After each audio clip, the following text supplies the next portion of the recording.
start here.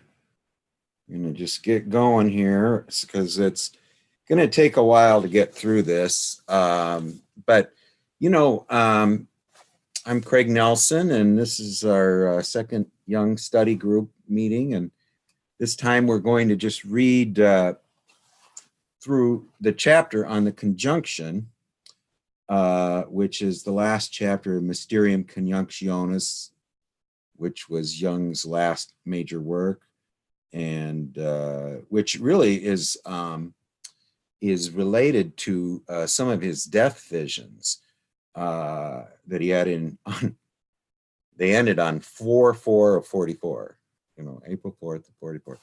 So it was all fours, but after he came out of his visionary state, he told Marie-Louise von Franz, who had been helping him work on Mysterium, that everything we have done so far is true, except I didn't know it until now.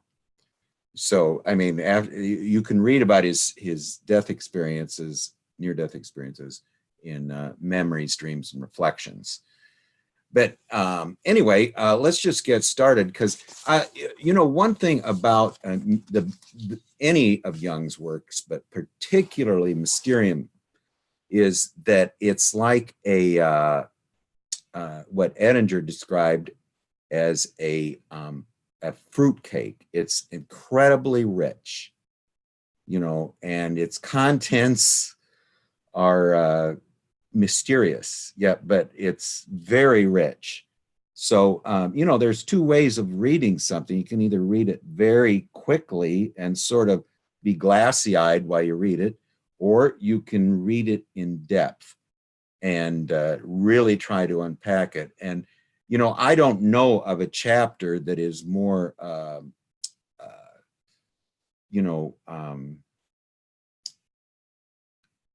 good for this kind of unpacking than Mysterium Conjunctionis. But let's just get started. And since I'll just start reading, and I'm going to start reading in the first chapter.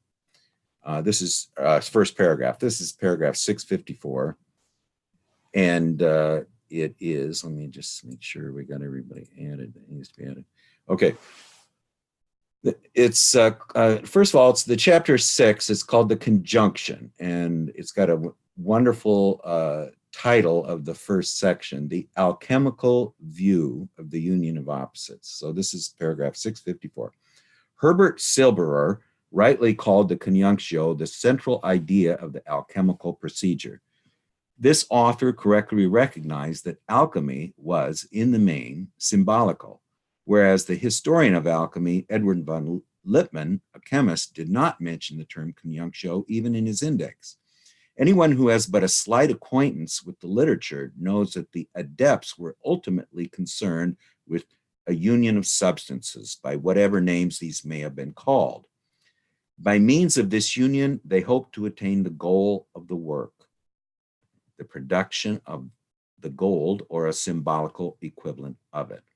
Although the conjunctio is unquestionably the primordial image of what we would today call the chemical combination, it is hardly possible to prove beyond a doubt that the adept thought as concretely as the modern chemist.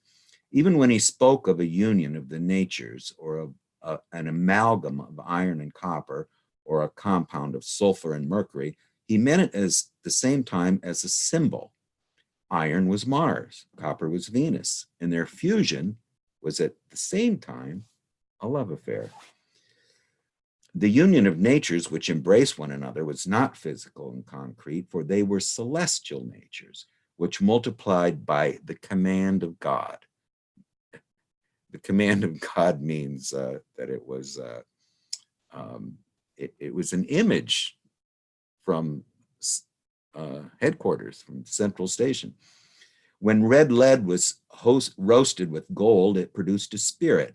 That is, the compound became spiritual.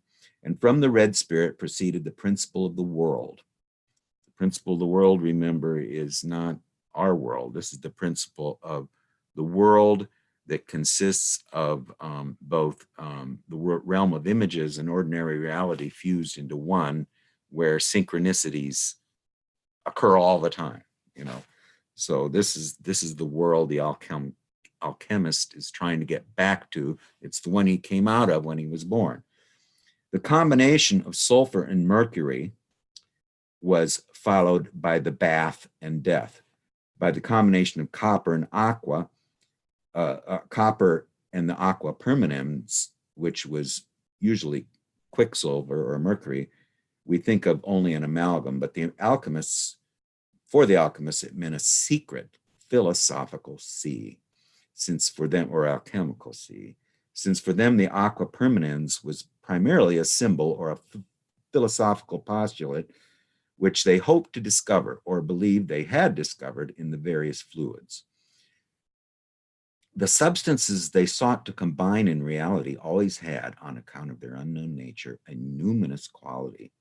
Numinous means to beckon. It speaks. Any unknown is numinous because it beckons us.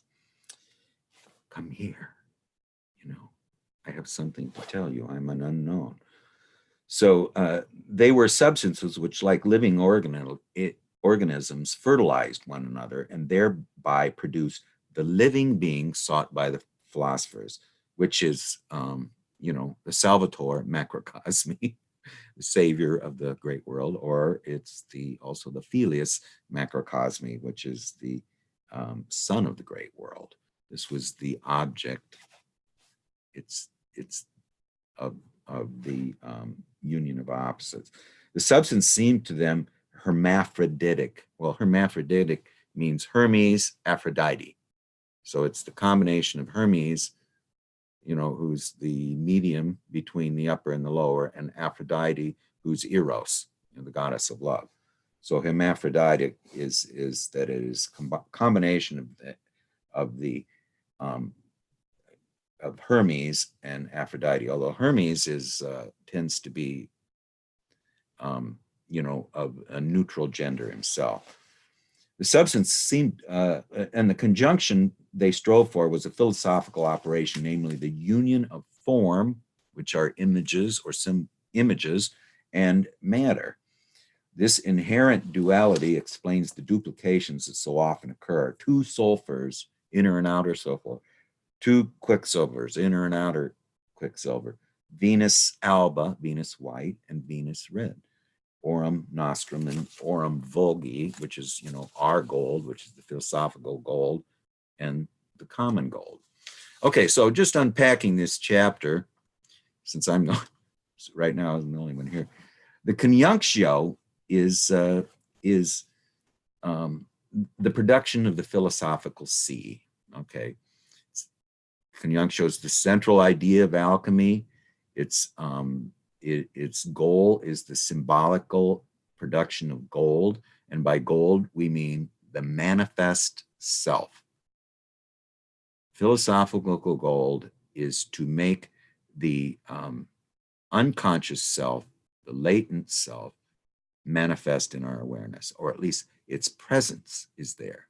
Now, it's not only it is a living being who now we can talk to and have questions. That's the idea of what the alchemical procedure is to awaken or have born within us, or actually it's the redemption of these figures that are trapped in physis, because we live in the ordinary reality and we don't realize that we're not the master in our own house.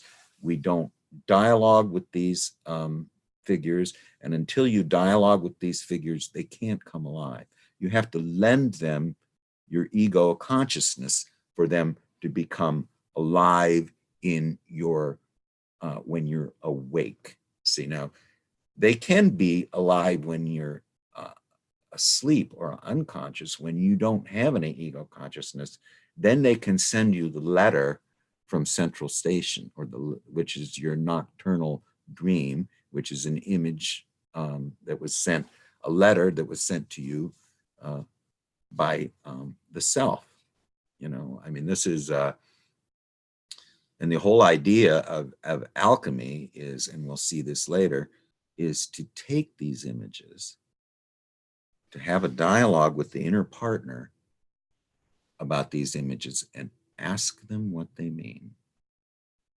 And as you ask them what they mean, you start to give qualities to everything. So you're lending your ego consciousness not only to the inner partner whom you're having the dialogue with, but you're also lending your ego consciousness to the images, the dreams, or the visions that they sent to you, either at night, or perhaps you get a glimpse during the day, or perhaps you get a glimpse when you're doing uh, alchemical meditation.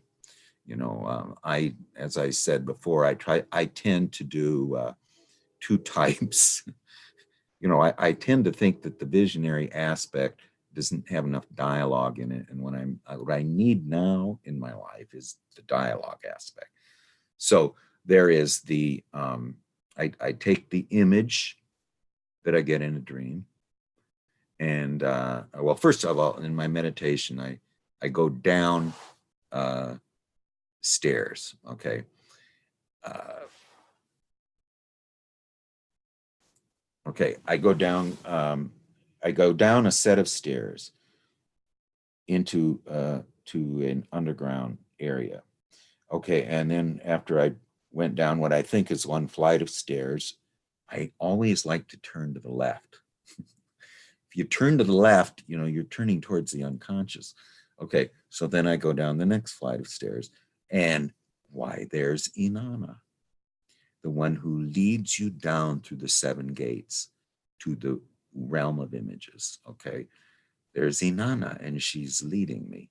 Now, this is what I'm doing, and I'm using this image as my entrance into this world.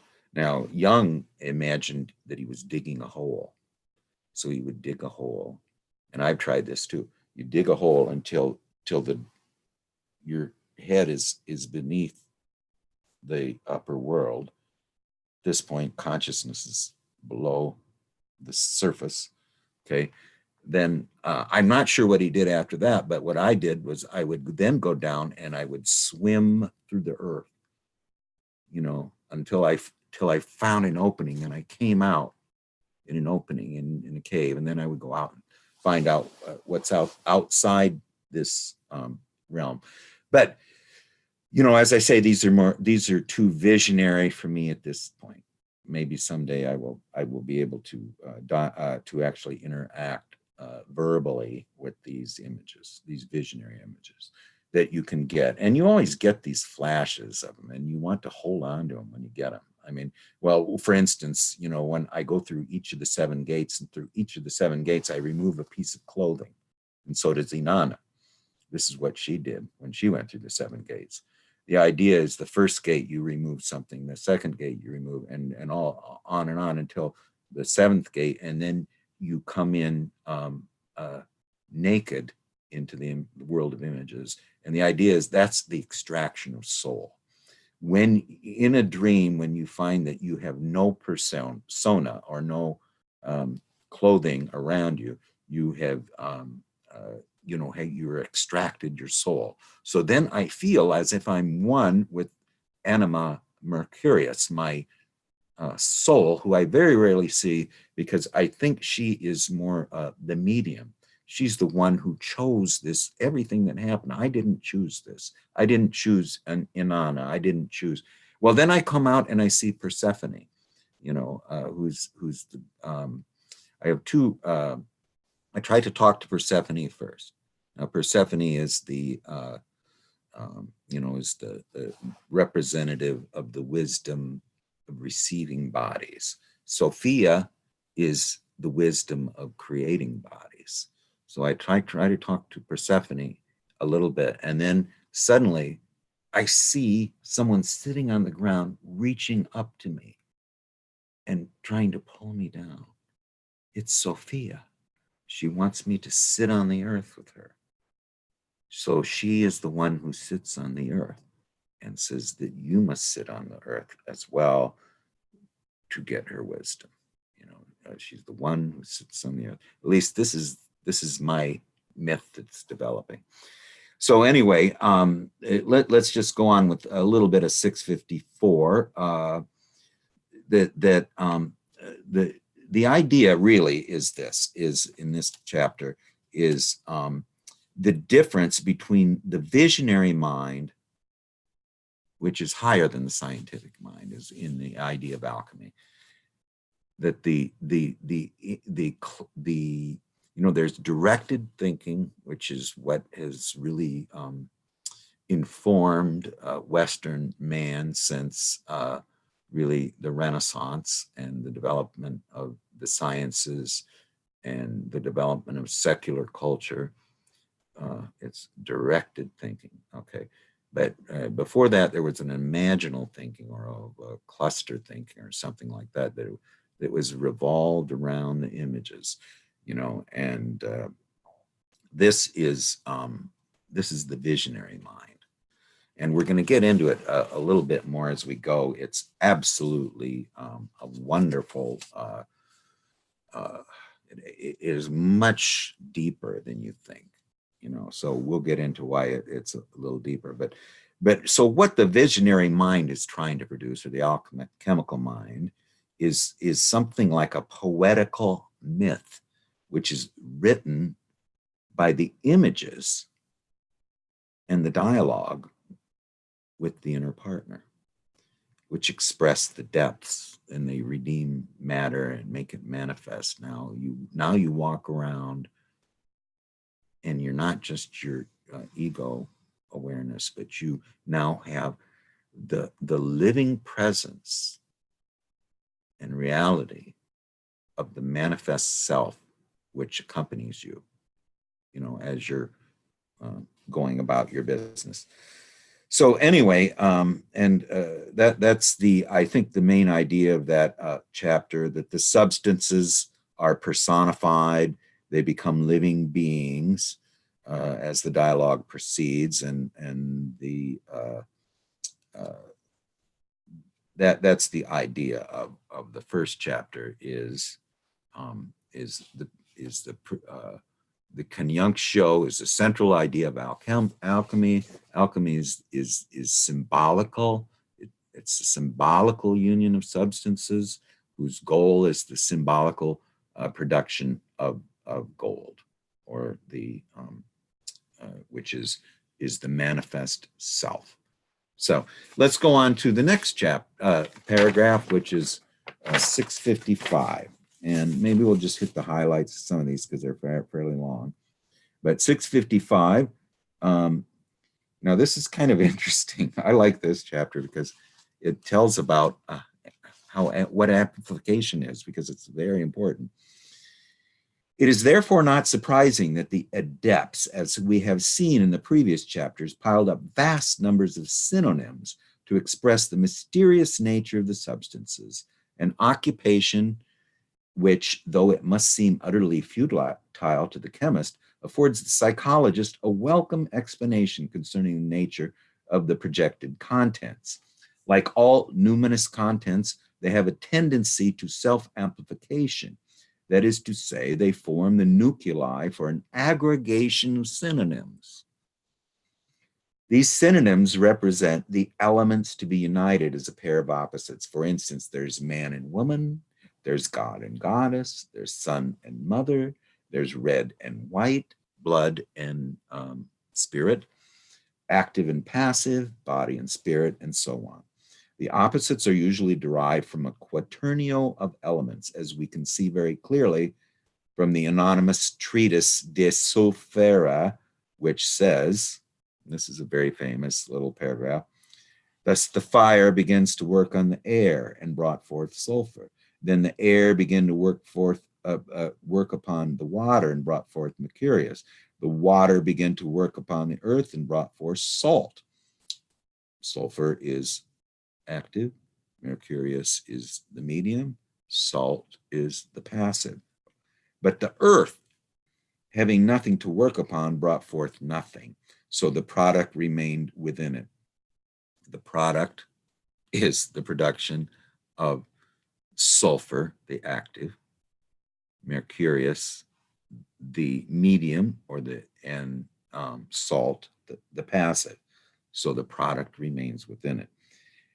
Therefore, only 3 principles were produced out of the 4 elements.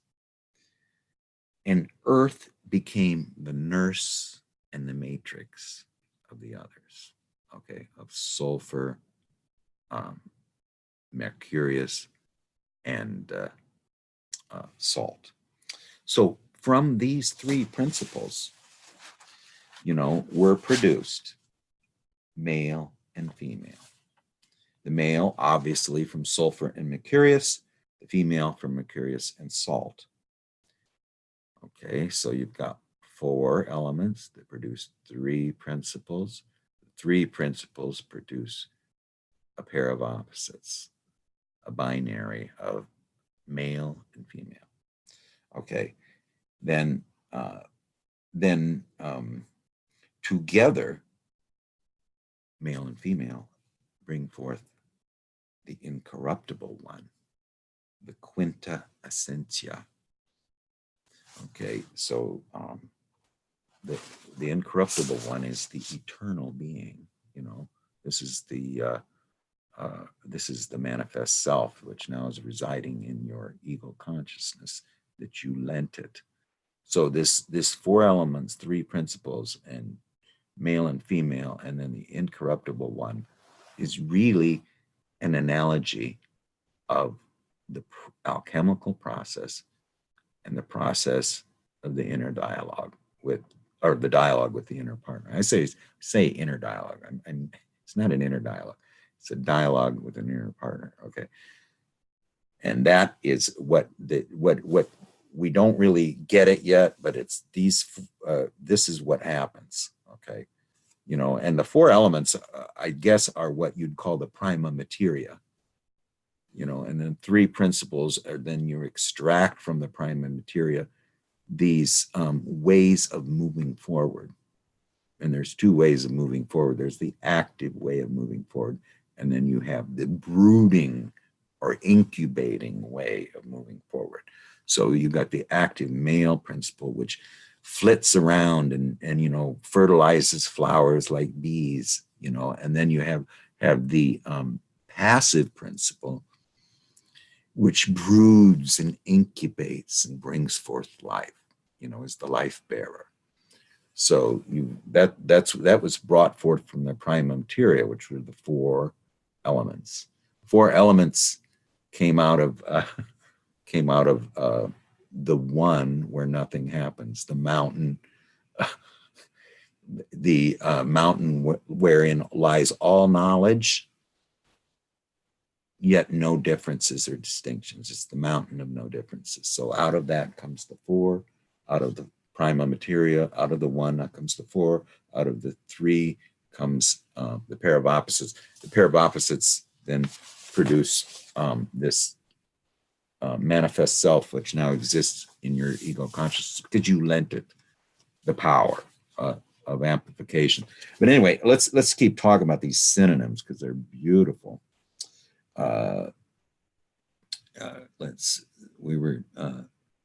Okay. So anyway, this is 655, and the adept piles up synonyms to express the mysterious nature of the unknowns.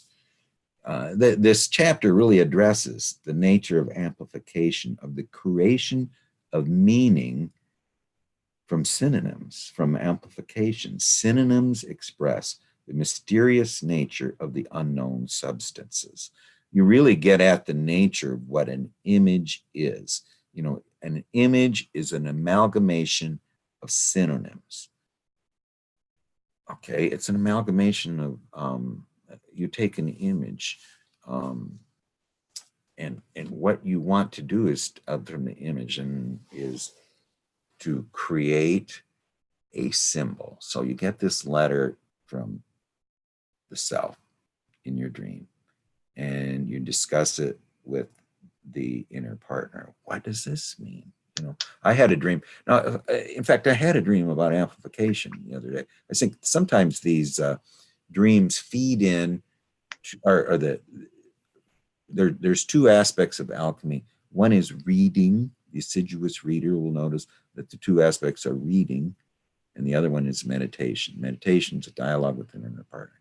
Okay. Well, anyway, I have this dream, that just had it a couple nights ago, and there was a house. It was my house that I was born in, and suddenly there's decks. So it's the departure point. It's the point of departure, and suddenly there are decks forming on it, and every window and every door and every room now has an outer deck. So everything's expanded. Well, this is what imaginal thinking is means to expand consciousness. So, and then it was followed by a someone knocks at the door, and I open up the door, and here it is the mother and a child who's very crippled. They want to tell me that beyond what we used to have in the city I lived, where it was a great big railroad berm that was like 20 feet high, and it it's keeping the level of the tracks straight, even though there was hills. So where we lived, there was this 20-foot berm. Anyway, beyond that, there's a road that goes right through it, what we called the viaduct. It's mysterious. What's on the other side of those hills? Okay, the woman, the mother, and her crippled child tell me that there's an emergency over there. It's an accident. Somebody needs to go there. And I seem completely unconcerned. Okay, well. Okay, so here's the mother, the anima is coming to me, and our child, as of this point, is not a child that is well born or anything. I'm just going to mute you a little bit, Nick. You can talk. I didn't know. Yeah, that's okay. Yeah, if you want to speak up anytime, Nick, too. I'm born. I apologize. I didn't know. I was trying to test it if I could hear or not. But my name's Nicholas. I'm in the United States Navy, and I happened to come upon your Facebook page, and I was I was here for the previous hearing last Saturday, but I was working, and that's probably why I was being muted a lot. I apologize for that last time. Well, no, don't worry about it. I was just saying, are you on a ship now? Yes, I'm currently in a ship. Yes. Yeah, it looks like you are. I live on board. Yeah. Yeah. I was just asking. I was it's fascinating to me. So seems for some reason that when you talk about going to the dream state, is that you have your own, in a way, meditation like setup once you get into the dream state, like you said, with the decks, and you are, I think it was like you said, Jung digs deeper. Mm-hmm. Or you said you go past the 7 gates, so you remove clothes. So I've never thought of it that way. For me, I don't. It's either I'm a very imaginative person, so during the day. So when I have dreams at night, it's either I try to take control of the dreams, have fun or whatever, or not, try to see what's going on, or I just let them be, and a lot of stuff comes to me. I can't really seem to get in between that for some reason, maybe because I don't know so much about the whole dream process and whatnot, and whole Jung and the whole animas and whatnot. Well, yeah, I mean that's the idea there is to find someone who is going to instruct you. I mean, someone who's you can ask questions. What does this mean? What does this mean? And then let them tell you what it means. I mean, that's the aspect of taking the dream images, and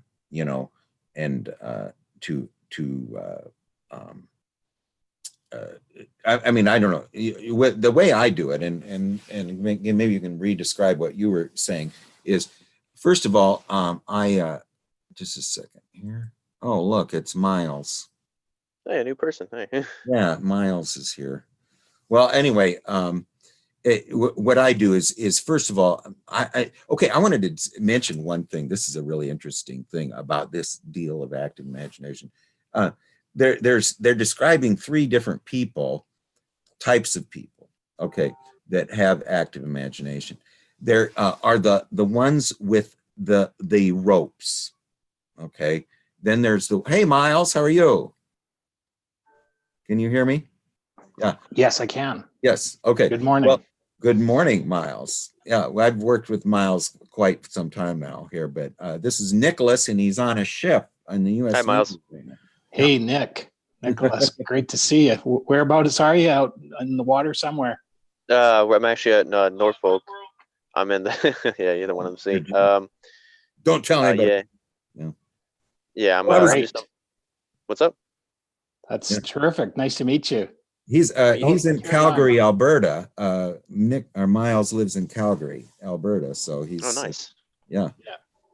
Some snow out there. I don't know if you can see it. Yeah, that's a little Oh, snow. beautiful. Yeah. Yeah, it's right near the Rocky Mountains in Banff, and I was just there recently myself with my wife. We stayed in Banff for a while, but anyway, I just going to mention about the active imagination. There's three types of people. There are ropes people, there's ladder people, and there's people with wings. Okay. Now this is the level of visionary ability you have. And Jeffrey Raff says he really has sympathy for the rope people. They have to pull themselves up.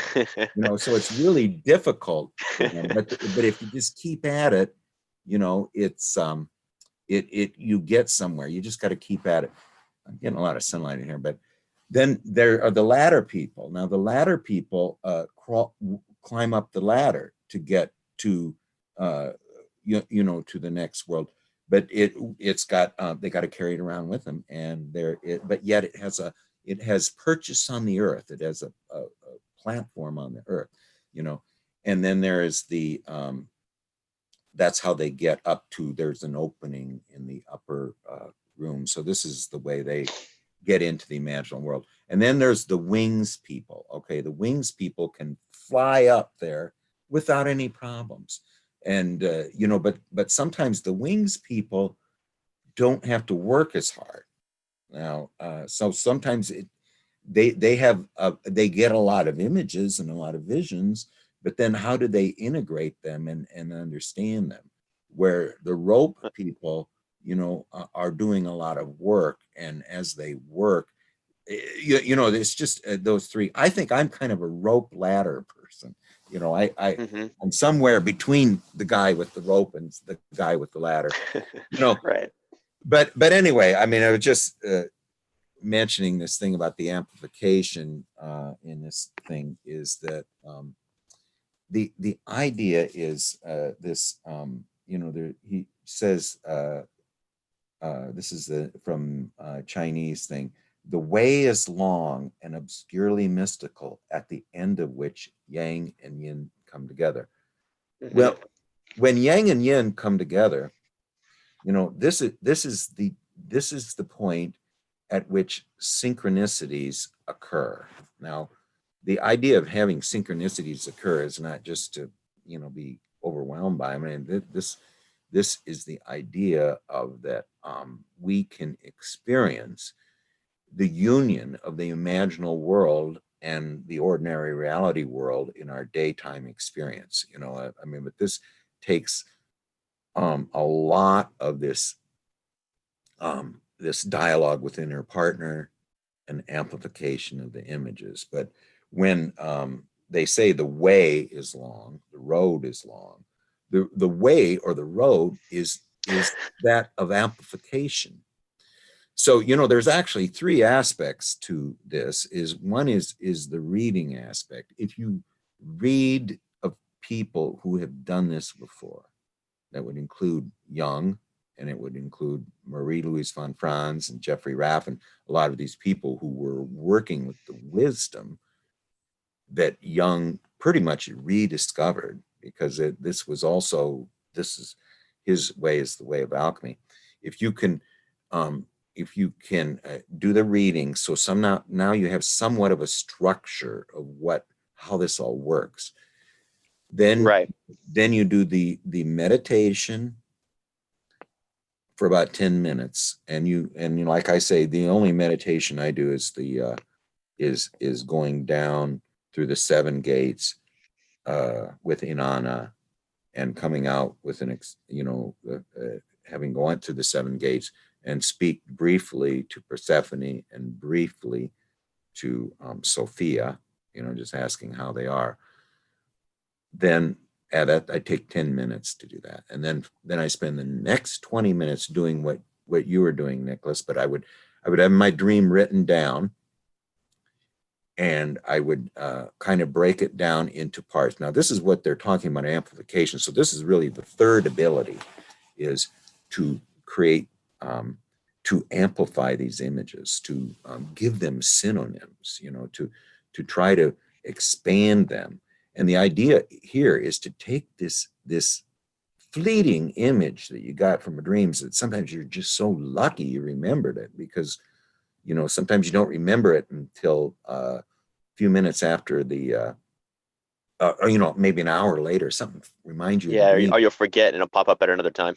Yes. Okay, but you want to quickly record everything you can remember about that dream, because these are very important images.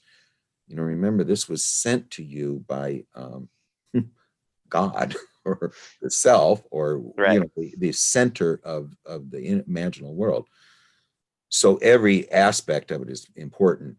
The mood, the colors, the characters, the setting. Okay. And then what I try to do, sometimes these dreams are very ordinary. They seem like, what in the hell is this about?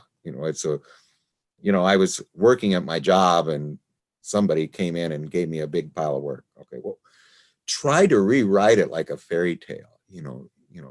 At the place where all development occurs, someone brought me some objects of great importance that needed my attention. I mean, what you want to do is kind of restate it in more of a mythical language. Now, this starts the process, but then, okay, I've been led through the 7 gates by Inanna. I talked to Persephone and Sophia. Now I sit down and I say, okay, let's begin. And I will take the first image. I'm in a house with a lot of decks that have been added. What does that mean? And then I just start writing what it means, but it's not, I'm saying it's not me talking. It is Sophia is telling me what it means. Okay. So I go through that and I just write, and this takes a little bit of practice. You got to continue to do it, because you want your, this is a skill, Right. like Yehudi Menuhin did not, learn to play the violin just, in one day. I mean, the whole idea is to do this persistently. And to me, it means do it every day. If I don't do it every day, I feel like, you went up, and then you go down for a couple of days, and you drop all the way back to the beginning. So sometimes you got to start over again. It's just like meditation. Yes. You stop your meditation, and then the rat-a-tat-tat in your brain comes back, so you lose the zoom. I mean, I tell you, before I went young, Deepak Chopra used to do 4 hours, or does 4 hours of meditation every morning, gets up at 3 a.m, and I would do a couple hours on Saturday and Sunday, and I just had this zoom in my head. But the object, though, is the zoom is really nice, but what Jung says, the European tradition of meditation is not this zoom of bliss. The object is to have this dialogue with the inner partner. Okay, so then I'm okay, what does this mean? Now, who's this woman and her crippled child? What are they doing here? And well, that's the anima, and you and her child is not fully developed yet. It's not. You're not ready to produce the golden child. So you need to do more work. Okay. So okay, what's this emergency over here that I'm not paying any attention to? That's your emergency. What's going to be your response to this? Right. You need to go do something, and you're not doing it. So what are you going to do? I mean, that was actually, I left an active imagination because the 20-minute boom went off. That's my next one for this next active imagination is what am I going to do about this emergency that's on the other side of the bridge that leads to the land of where you can't see, which is really exists. The unknown. Yeah, the unknown. What am I going to do about this emergency in the unknown? Now, do you see how we kind of fleshed out these things?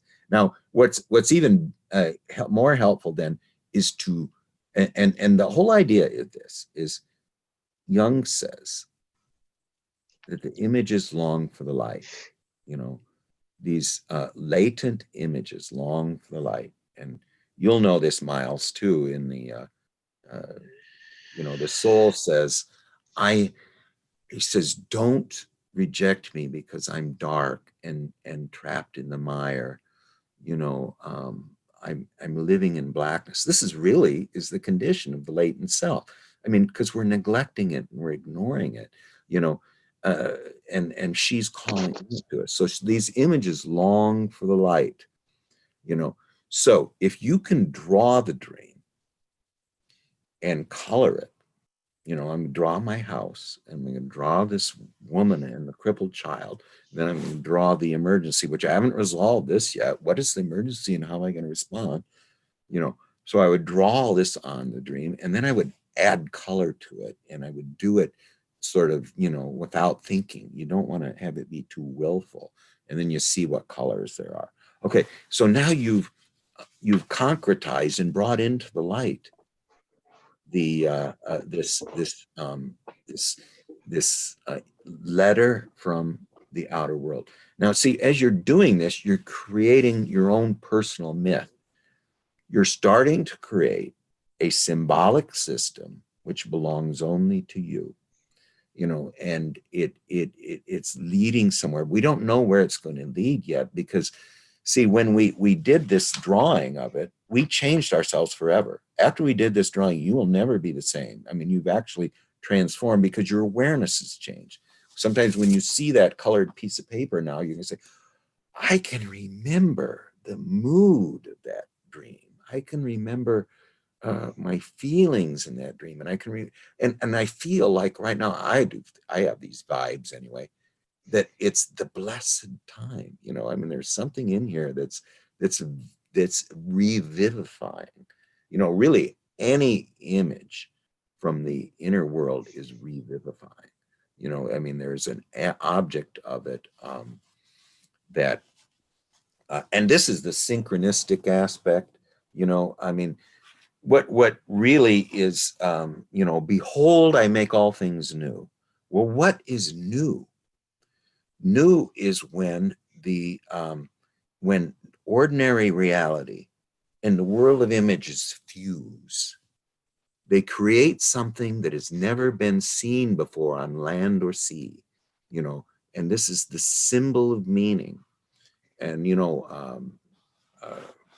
Yaffe, who was the person who, took Jung's dictation for the book Memories, Dreams, and Reflections, said that we should not be called Homo sapiens, thinking man.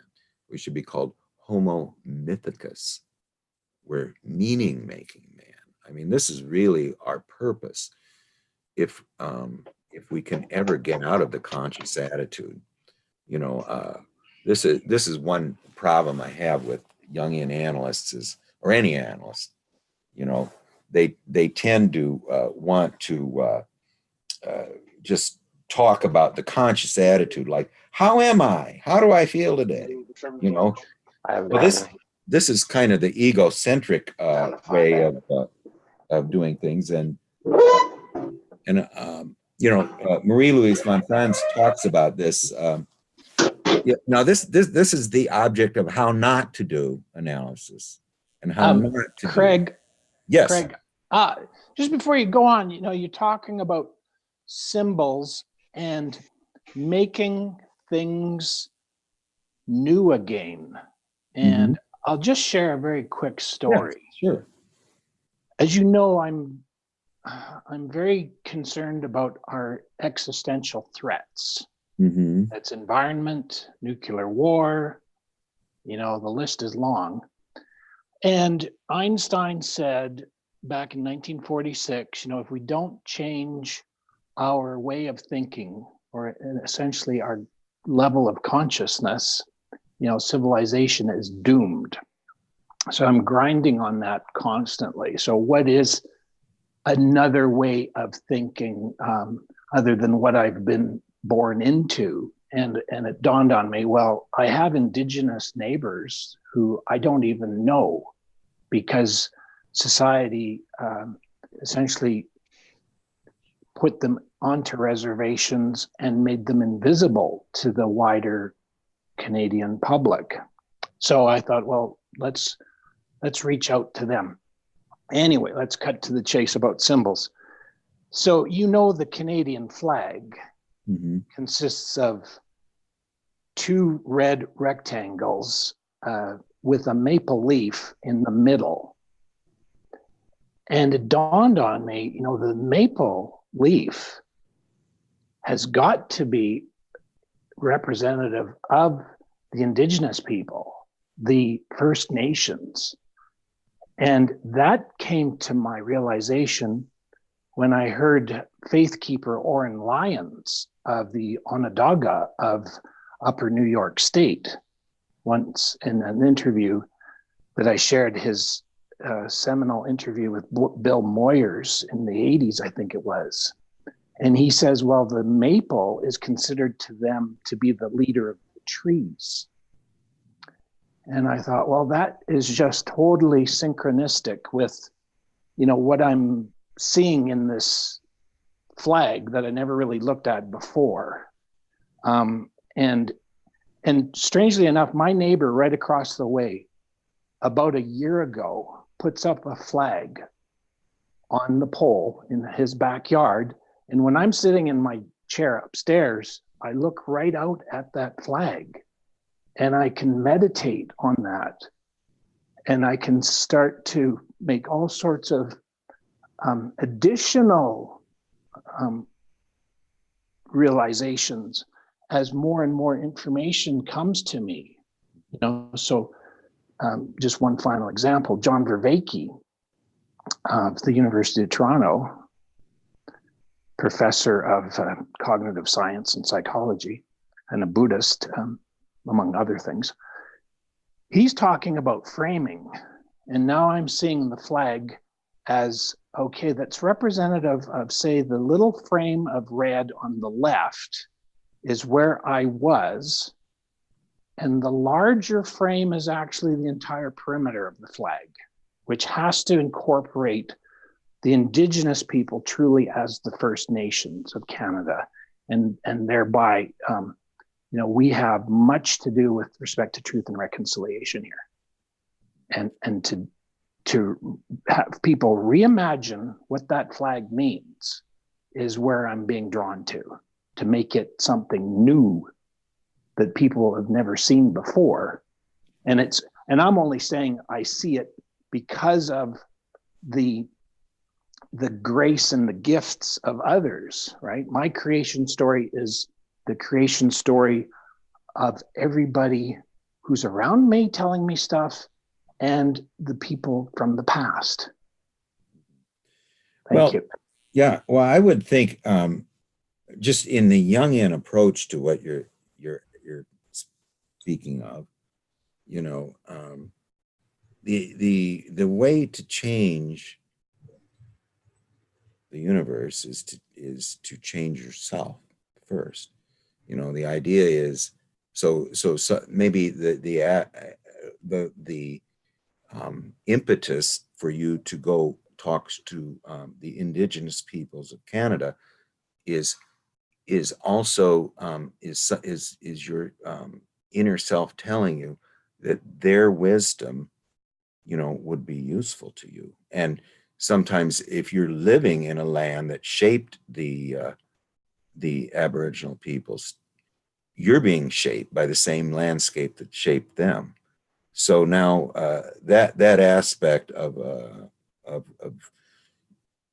living with those of obtaining their wisdom is very important. But I think, you know, as far as Oren Lyons, I mean, he was a friend of Peter Kingsley as well, you know, who wrote Catafalque. But I would say, if you want to, you know, there's two roads to do this. There's the extroverted road and there's the introverted road. The introverted road is the way of turning inward, and the way what Jung and his people, you know, Marie-Louise von Franz says, the only way you can change the world is to change yourself, because the world is a combination of people. So unless, you know, everybody wants to change the world, but nobody wants to change themselves, unless everyone in the world is changed, the world is not going to change. So you have to do it one by one. So, I mean, the idea, I think, is if you focus on, at least in part of your life, you don't have to do it in all of your life, on waking up your soul, waking up the manifest self in you, so that now there's two centers of awareness in you. There's your ego consciousness, and there's also this soul that's crying out for recognition from you. If you do that, you are going to have a resonance that is going to affect the people around you. For instance, Oren Lyons. Or for instance, if you went in and talked to the faith keeper of a tribe or a nation of indigenous peoples who was truly informed by the wisdom of nature, they have an effect upon you. I mean, particularly the Native Americans have an effect upon people. So I think that if you're going to, I mean, the extroverted way, I think, is not the way Jung would choose. Yeah, and I haven't in this soundbite that I have with you, you know, I can't tell you, I don't have time to tell you the full story, because there has been a tremendous amount of introverted change in me. Mm-hmm. And just to give you another soundbite, for example, and I'm not saying anyone has to subscribe to this. Some people will say, well, Myles, you're basically blasphemous. But I would say, no, I'm not. But I used to be one who would have said not too long ago, it's all about Jesus. And because of my learning and listening to the indigenous people, and realizing that so much of their story relates and resonates with my story, I now realize in my heart that Jesus Christ never intended for us to make a religion out of him. And I'm now of the position, and I could argue this, that I'll put Jesus in third place. Now people would say, well, you know, that's sacrilegious. If you know, I actually would have said, you don't have to rank him. You don't have to rank him anyway. Well, the thing is, you don't have to denigrate him to. I'm not denigrating him, because no, I'm not saying denigrate, but I mean, just saying I do the same thing. I mean, but I would say this is that the compare the religion of priests who, you know, are reading something that they've never experienced with a shaman seer who gets a vision. Now, the Jungian path and the things that we've been talking about, and I've been talking about with Nicholas, and is you need to have personal experiences to create your personal myth. You can't rely on in the indigenous peoples, you can't rely on the Christian religion, you can't rely on any religion. Yeah, and that's why I said this is my story. I'm not trying to impose it on anyone else. It's my looking back over my entire life. I'm almost 60 years old, and seeing that there was these synchronicities that were, burned into my memory for some reason that I didn't appreciate until now, why those were there. The synchronicities are really magic, but I just wanted to, maybe I can really crystallize it with this. Listen to what Marie-Louise von Franz here says about the trying to do this without having these inner dialogues with the images and bringing them up. I mean, this is what it's all about. So, I mean, going outside to trying to change the world and everything is not what we're trying to learn as far as the wisdom of Jung is concerned. But here's von Franz. I mean, it's pretty kick your ass type thing. And she says, nowadays, most people still think that to become conscious of oneself, to reflect on one's personality, means just thinking and brooding on, how am I? That is why most people assume that analysis and psychology are all egocentric and that one should not brood on such things. One should rather help hungry mankind. But that is not what we do in Jungian analysis. To think about the ego would be completely sterile. How am I? To me, that would be like the dog that chases its own tail. So, like Dorn says, it's more important to know what you are rather than who you are and how you're feeling. That's what you're trying to do in Jungian analysis is, now here's true knowledge of one's self. And remember, when we're talking about the self, we're not talking about the ego. We're talking about the inner center of wholeness, which is not you. So when you hear someone say, know thyself, what they're saying is know the self, the God within, and to listen to that God and to take their images and bring them into the outer world. And that means to bring them into your awareness, this voice, this not you, that is in your awareness. That's what know thyself means. So true knowledge of one's self, the God within you, is the knowledge of the objective psyche as it manifests in dreams and in the statements of the unconscious. They speak. That's what numinous means. The other beckons. They speak to you. It's a statement of the unconscious. It's not a statement of the ego. Statements of the ego are the dog chasing its own tail.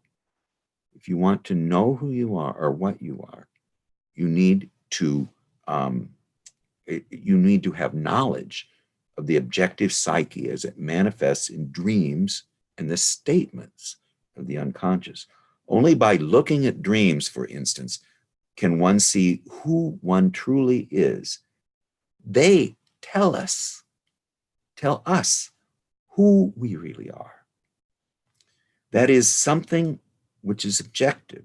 To meditate on the images is an effort towards self with a capital S knowledge.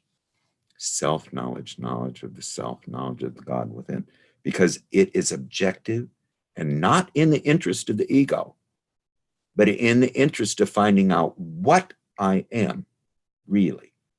What are you? You're a vehicle of the wisdom of the inner world. That's after the ego's done with raising its family or what all this other stuff. You are to be the vehicle of the eternal in the outer world. You are to be a temple, a moving tabernacle. A tabernacle is a temple that moves around. I'll just add, if I may, so when I said moving Jesus to third, it's because of what you're just saying.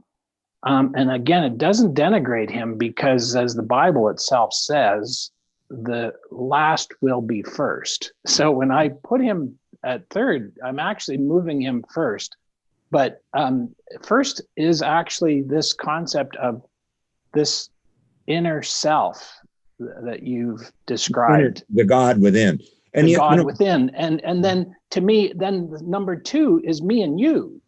You know, we are here to manifest something on earth. Jesus is not walking around telling us what to do, you know, overtly. Maybe he's covert, and I'm saying the Bible's important to me to read, and I've read it, at least the New Testament myself, from start to finish, and dabbled in the Old Testament. So I'm not, and he wasn't a Christian. He didn't say, "Oh, I'm a Christian," you know, and make a religion out of me.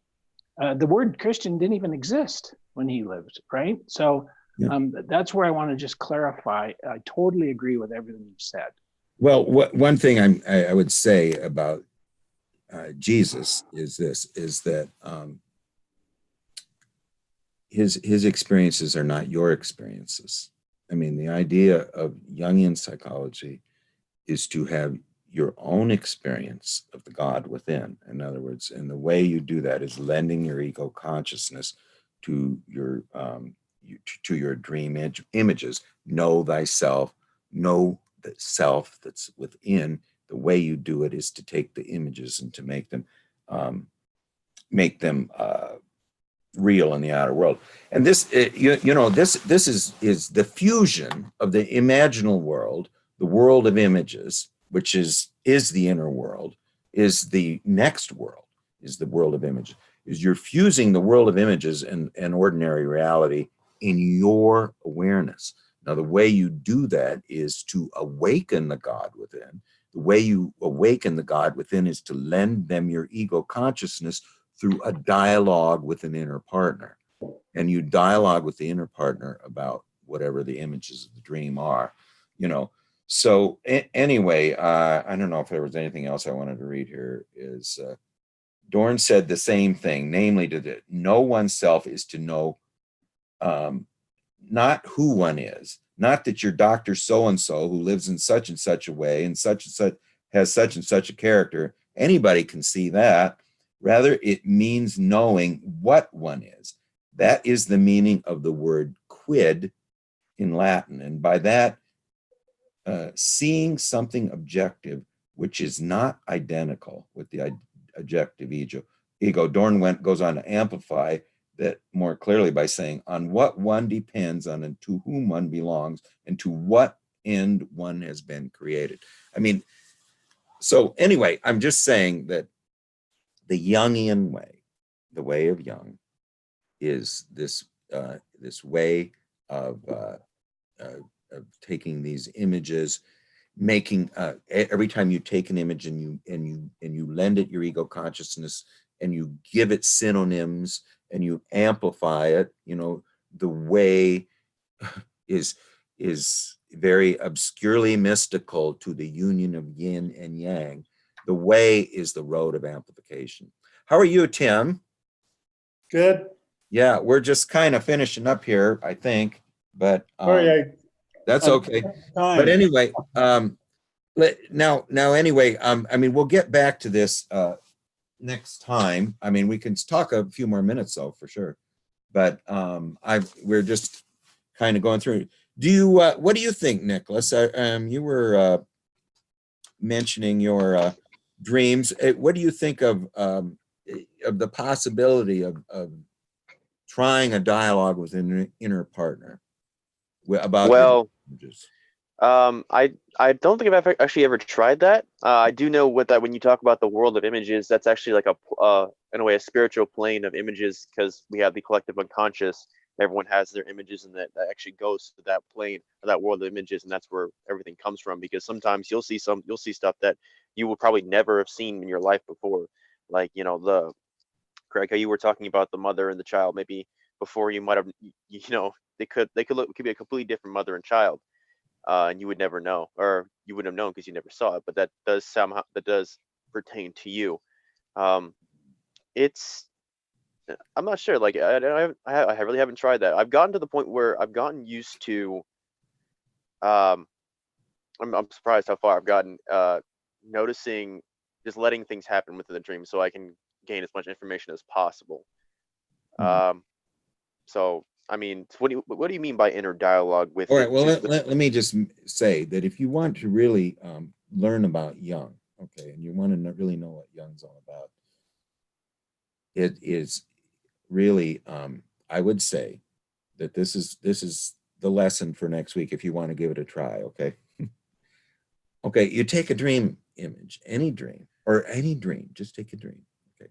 Now that dream came from the realm of images. Jung calls the collective unconscious the sea, and it's interesting when you dream about boats. The first boat was a coffin.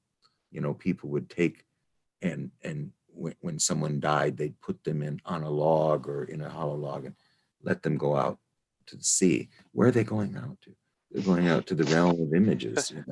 And so, I mean, this is really what this place is. Okay, so the collective unconscious, the wisdom of the depths, is only can speak in images. It doesn't speak with grammar. It speaks with images, but it is a genius at these images. And it takes these images from you, from your life, and it tries to express its Tao of the moment. It's what it sees right now, which is it's giving to compensate you and trying to get you to, first of all, pay attention to it. Jung says the dreams are often very playful. They want you, they will trick you and try to be funny and stuff so that you'll pay attention to them. They're crying out for attention. And they are very grateful for your attention. Okay. So here's just what I recommend everybody if you really want to start. I think once you start to do this, a lot of this stuff that you read in Jung, particularly in Mysterium, that just makes your eyes glaze over. What in the hell is this all about? Okay, you start to get it a little bit, and it starts to develop this symbolical thinking, this thinking in synonyms. Okay, so what you do, here's what I'm saying: you get a dream, write down all the objects of the dream. Okay. Now it's going to be stated in a somewhat of a prosaic manner. Try to state it in a little more poetical manner. Like I'm saying, instead of, I'm just saying, well, the house I was born in, they're putting some new porches on it, and then this woman and her crippled child came up and told me there was an accident across the railroad tracks. Well, yeah, act like as if you care to yeah, and I didn't care at that point. Well, right, so right. I restate it, and I say, in the point of departure, in the house of departure, this is my childhood homes, they're expanding the rooms and moving them out. So this really means either my consciousness or the consciousness of the self is now able to move into my world, is what it's saying. The decks are being opened, the doors are being opened. It's opening to this world, and they're now putting new places for the inner world to reside. Then I say, then the mother anima and our crippled son knocks at the door to tell me that in the inner world is an emergency that you, Craig, need to respond to. Okay, now I've stated the dream. Okay. Do you ever use your phone? I'm always kind of half I do. awake, right? I absolutely use notes on an Apple phone at night to record my dreams. Perfect. I do. That's what I do. So I just go into notes. I hit, the microphone and start speaking. Okay. And you can see. I'll show you. All my dreams are in the notes. Let me show you here. Yeah, these are all my dreams, which I don't know if you can see it very well, but yeah, those are all my dreams that I just record at night. Okay, so anyway, I record. That's exactly how I do it. Yes, I mean to me it's a great tool, and it categorizes, archives the dream, so I don't lose it on the little note of paper I wrote. Okay, so now try to do a dialogue with your partner. Just I do 20 minutes. I try to do 10 minutes beforehand just to meditate and quiet the ego. And like I say, I used to, I mean, did all kinds of things, like I'd lay down and I'd pretend I was dead. I'm dead. They buried me. I'm in a coffin. I thought that was a little bit morbid, but that's what Peter Kingsley did. So in other words, you imagine what's it like now to be dead. I'm getting a little more positive about death now because, Persephone is telling me, don't worry about it. But anyway, so you imagine you can just sit there 10 minutes, don't think about anything, just do a Zen meditation. Okay, why don't you start with that rather than doing these little mini visionary visions, which I've tried to add, going through the 7 gates with the Nana, going out and seeing Persephone and Sophia, and then ask, okay, then I get out of the dreams. Then I do an invocation. I say, good morning, Sophia, she who sits on the earth, who's the wisdom that formed my body and my consciousness and my bones and my sinew and my blood and my ego. And good morning, Persephone, who will receive me when she's the wisdom of receiving bodies, and welcome, and welcome my anima Mercurius, who's my soul, and welcome Hermes. I always welcome Hermes. And I also mention, of course, I do mention Jesus, the light that shines in the darkness. Okay, so anyway, then I say, let's begin. Okay, then I will write down the house where I was born in, as they're adding more decks and porches. What does that mean, Sophia? Please tell me. Then I'm writing on a paper, and I can show you. I don't know if I have my book here, but yeah, I don't have a book. But anyway, I just write on the paper the question, and then I write the answer and try not to be willful. This is something, it's a skill you learn, and as you keep going, you're going to keep finding that what you're writing in the answer, that's not me. I'm not speaking there. Okay, what does the image mean? Okay, now I got done with the porches and the amplification. Who are these people that come to my house? And then what do they want? Who are they? Then you answer. I mean, the whole idea of amplification, and Persephone told me this, is to ask questions. What was Parsifal's role at the Castle of the Grail? What was his great fault? He didn't ask the question that would cure the Fisher King who was wounded. He forgot to ask that question. Don't be like foolish Parsifal. That's what Jung says. Ask the question. They will answer you. Okay. So then I just went through those, at least those 3 parts of the dream, and you can you try to take your dream and break it. And I found this is so much more valuable to me than doing. I did analysis, paying a huge amount. Actually, I was paying in Canadian dollars, Myles, so I got a 75% discount or 25% discount. But anyway. Were you doing it online, or yes, I was doing it with a guy on is it called Vancouver Island? It's right off. Yeah, Vancouver Island, yeah. Victoria, Nanaimo, yes.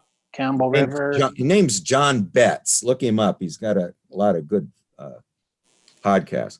But anyway, I found that is not really the road. The road is to develop. The only way that you're ever going to find out what Jung's attitude is, you have to wake up the latent self within you, the latent God within you that's crying out in our dreams and crying out to us to be aware of me, lend me your attention.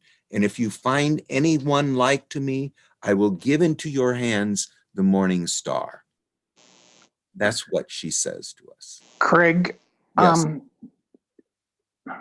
Can we also, the dream analysis, the recording and the reflection, very important, I can see, and I haven't done a lot of it. But what about that we also look at our day-to-day waking life as a dream as well, and reflect on what's transpired, who you've met, the events in the same fashion?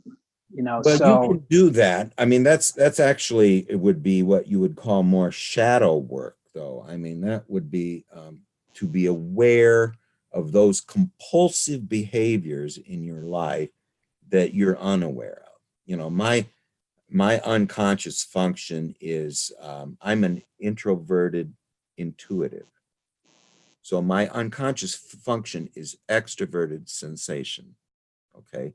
So my wife goes somewhere last night and I eat a whole tub of whipped cream.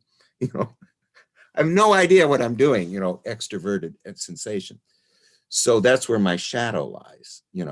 So the idea is to be aware of your compulsive behavior. Now that's the object of the personalistic psychology. Okay. The whole idea is to become, when everybody talks about the shadow and, they really focus on it. I mean, you're still not getting out of the conscious attitude. See, that's who you are. We don't really care who you are. We don't care that you're Dr. So-and-so. I mean, there's this really interesting, I heard this from Thomas Patrick Lavin at the Jungian Institute in Chicago.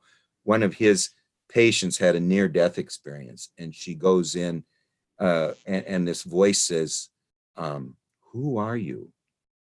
And she says, "Well, I'm, Mary so-and-so, and, I live in so-and-so." And she says, "I didn't ask your name. Who are you?" And she says, "Well, I'm married to my husband and I got 2 kids." He says, "I didn't ask you who you were married to and how many kids you had. I asked, who are you?" She says, "Well, I'm a Christian. I go to church." "I didn't ask you what religion you are. I asked, who are you?" And he keeps going through no matter what she mentions. This is the Buddhist thing of neti, neti, not this, not this, not this. So this is the idea of what are you? I mean, this is analytical. Analytical means to stir up from below. It's a word from with the mortar and pestle when you were making in chemistry. It means to stir up from below. That's analysis of a compound. But this is analysis, depth analysis means to stir up from below. So, all of that's fine, and you do need. That's what Jung calls the apprenticeship, is to be aware of those compulsive behaviors in you that you have no control over. Okay, and they tend to occur in whatever your inferior function is. If you can identify your inferior function, you can usually identify your dominant function. And since I know I get lost everywhere I go, I could never be on Nicholas's ship because I can't screw a screw in without stripping the threads, and I lose everything, and my glasses will fall off, and I'll lean over to get them, and all the pens fall out of my pocket, and I dump my drink on the floor. So I'm not really aware of what I'm doing, but I'm saying that's the shadow aspect, and Edinger sort of is dismissive of that too, and so are some of the Jungians, or some women. I can see the shadow that you're talking about, and looking at that and critiquing yourself or reflecting on that. But I'm also saying, look at the events that occur in your life as you would events in a dream, and ask, okay, so why did that happen? So case in point, I was, as I said, reaching out to Indigenous, I still am reaching out to the Indigenous communities, and I had become a friend of a Cree gentleman named Standing Stone. Unfortunately, he got cancer, and soon after he was on to, as they say, the spirit world. I've been extended notice that there's going to be a ceremony, what they call to help the departed move to the spirit world. And I'm very much looking forward to attending this. And I'm on my way. It's out in a smaller town, and the route that I'm taking goes near the mountains. And there's a motorcycle accident, and the highway is blocked. A helicopter, I actually saw this helicopter land, and people are saying, well, it's going to be at least a couple hours while they do their investigation. And at this particular point, there is no, to me anyway, no known detour to be able to go around this accident scene. And I'm thinking, and I sort of had a feeling, I don't know if I'm really meant to go to this ceremony, because what have I done to deserve being part of this ceremony? So I never got there, but I reflect on, why was this helicopter dropped right in front of me to prevent me from getting there? And to me, there's some, just like if it was a dream, some message there for me to incorporate and to understand. Well, those are very important, and they enrich and inform, the overall. They really are our story, and God said He created man because He likes a story. That's a Jewish thing, So anyway, our story is very important too. But read Jung's biography, Memories, Dreams, and Reflections. You're not going to find anything about his outer life in that book. He said that the events of his outer world were, he participated in them fully, with all of his heart and all of his devotion. But he says what really informed him, and this, there are many different ways of being. Jung said that there's two roads. One is to do this inward path, which is the path of really developing, trying to make the latent self, the God within you that's not awake when you're awake, make him awake and in informing you while you are awake. That's what alchemy is all about. That's what I'm describing here as far as the inner dialogue, is that if you do this long enough, now you're going to have the voice that informs you in dreams available or accessible to you while awake. Okay.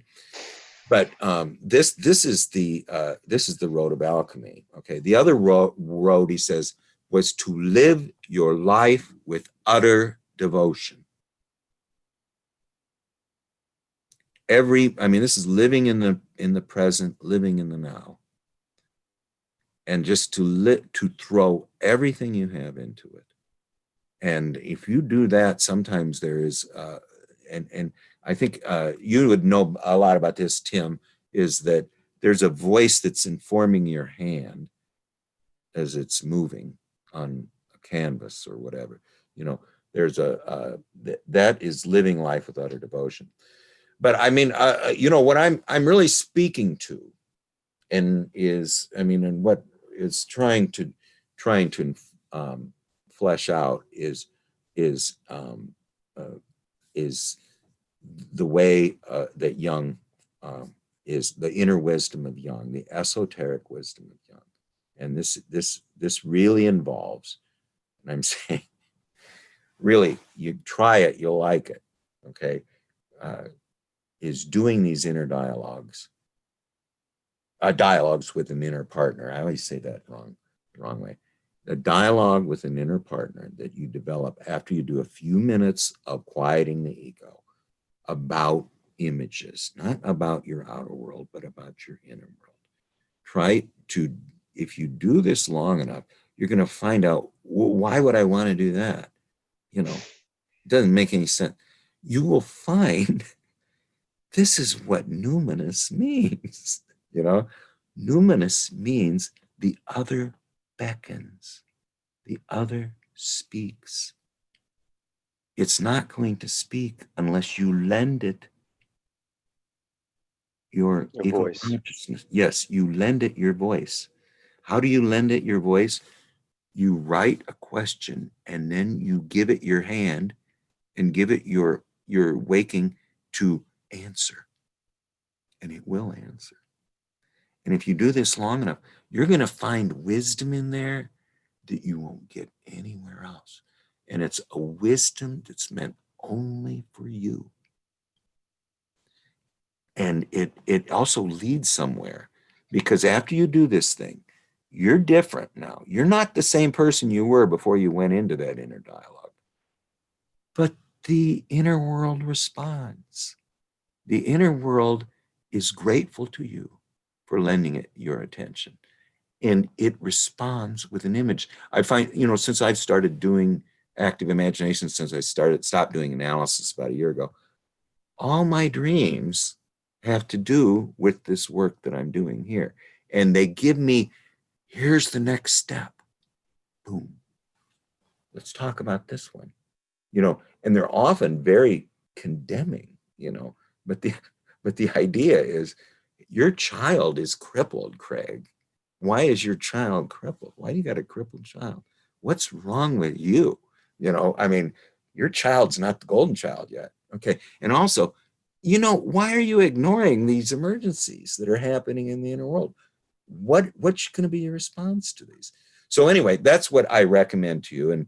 And anyway, I think we probably better end quick, unless if anybody wants to say anything. I don't want to go too long, but and next time I'm going to just keep working through this last chapter, and because that was what our intentions were. But if you guys, if there's any other books that you'd like to read, one that is really good is